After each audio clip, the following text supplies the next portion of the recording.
حضرت علی فرمانے لگے میری 5 باتیں یاد کر لو، اور فرمانے لگے اونٹوں پر بیٹھ کر تلاش کرنے نکلو گے تو یہ باتیں تمہیں ملیں گی کہیں بھی نہیں، لے لو ہم سے حاصل کر لو، یہ فیض ہے۔ فرمایا ڈھونڈنے نکلو گے نہ ڈھونڈنے، تمہیں یہ ملیں گی، ڈھونڈنے سے نہیں چیزیں ملیں گی۔ فرمانے لگے 5 باتیں لے لو یار حضرت شیر خدا کی 5 باتیں، آج اس کو سبق کے طور پر رٹا لگا لو، اسے یاد کر لو، دل میں بٹھا لو۔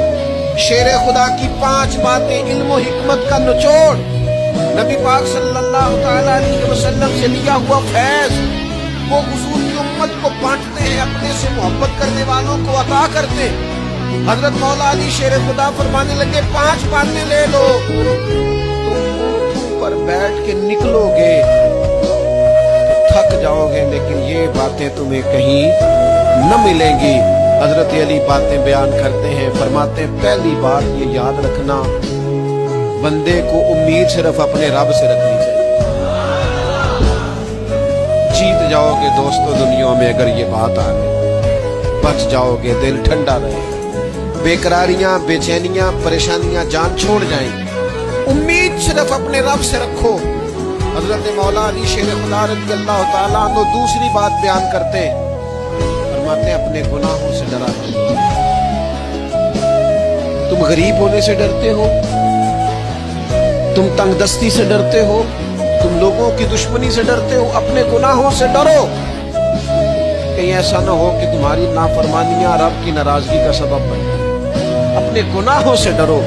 اور تیسرا مولا علی شیر خدا رضی اللہ تعالیٰ عنہ فرماتے ہیں اگر تم جاہل ہو نا، تمہیں پتہ نہیں، تو علم کے بارے میں سوال کرنے سے کبھی نہ شرمانا، پوچھ لینا فائدہ ہوگا، کسی سے بات کر لینا فائدہ ہوگا، کسی سے سیکھ لینا نفع ہو جائے گا، کسی کو مان لینا اپنا استاد، زندگی بھر سمجھدار ہو جاؤ گے، فیض یاب ہو جاؤ گے۔ اور حضرت علی شیر خدا چوتھی بات ارشاد فرماتے ہیں، یہ علماء کے لیے فرمایا اگر عالم کو کسی مسئلے کا علم نہ ہو تو غلط بات نہ بتائے، بلکہ کہہ دے واللہ اعلم، اللہ بہتر جانتا ہے۔